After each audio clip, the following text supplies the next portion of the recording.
এখন আলোচনা করাটা বা সিদ্ধান্ত নেওয়াটা সম্ভব না, কারণ আপনি যদি কি রিফর্ম চান এটা না বুঝে তো আমি মেয়াদের কথা বলতে পারবো না। আর রিফর্ম যদি আপনারা না চান তাহলে আবার আরেক কথা। হ্যাঁ, কাজে এখনই মেয়াদ মেয়াদ করে অস্থির হওয়ার কিছু নাই। আমরা সকলেই গণতান্ত্রিক দেশে একটা যাতে যাত্রা শুরু করতে পারি সেটার প্রস্তুতির জন্যই তো এই অন্তর্বর্তীকালীন সরকার। সেই প্রস্তুতিটা নেওয়ার জন্য যেটুকুন সময় দরকার শুধুমাত্র সেটুকুন সময়ই আমরা নিব।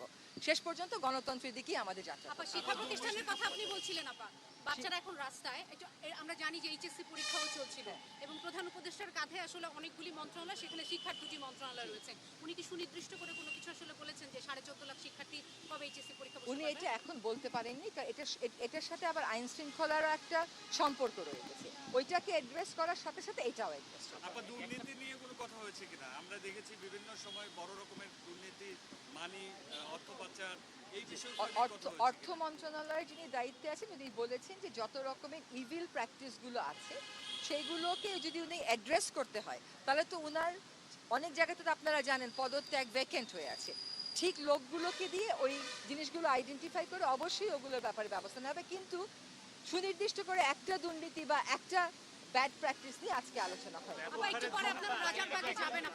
না। রাজারবাগে যেটা যাওয়ার কথা ছিল, যেহেতু আইজিপি মহোদয় এখানে এসেছেন, র্যাবের প্রতিনিধি এসেছেন, রাজারবাগে আজকে আর যাওয়া হচ্ছে না। আজকে স্বরাষ্ট্রমন্ত্রী মহোদয়ের সাথে এনারা বসবেন, স্বরাষ্ট্র উপদেষ্টার সাথে আজকে ওনারা বসবেন এবং সেখানে আরেকটু বিস্তারিত আলোচনা। আমি এটাই বললাম যে সাইবার নিরাপত্তা আইনের যে বিধানগুলো, জি জি আমি আছি, শোনেন, কতগুলো ক্ষমতা একটা গণতান্ত্রিক সরকারের হাতে পড়লে অসুবিধা হয় না, কিন্তু সরকার যখন অগণতান্ত্রিক হয়ে পড়ে তখনই এটার অপপ্রয়োগ হয়। সে কথাটাও হয়েছে। কোন বিধানগুলো অপপ্রয়োগ করার যাচ্ছে সেগুলো আইডেন্টিফাই করে বাতিলের কথা বিবেচনা করা হচ্ছে। এখনো অনেক জায়গায় মানে ডাকাতি বা এই ধরনের সমস্যা শোনা যাচ্ছে, সেটার ব্যাপারে কথা হয়েছে। এখানে আইজিপি মহোদয়কে জিজ্ঞেস করা হয়েছে যে ওনার কাছে কি তথ্য আছে। ওনার কাছে যা তথ্য আছে তার সাথে আবার যা প্রচারিত হচ্ছে সবসময় মিলছে না, আবার ওনাদের অনেকগুলো থানাও তো ফাংশনাল না, কাজে ওনার কাছে সব তথ্য এখন থাকবে এটাও আমরা ধরে নিতে পারি না। তবে সেটার ব্যাপারেও কথা হয়েছে যে যত দ্রুত সম্ভব আইন শৃঙ্খলা রক্ষাকারী বাহিনী, বিশেষ করে পুলিশ যাতে নেমে যায় এবং আমরা সকলেই যেন পুলিশকে সাহায্য করি, কারণ পুলিশের মতন একটা বাহিনীর মনোবল যখন ভেঙে যায় তখন কিন্তু সে অনিরাপদ বোধ করে সে নামবে না।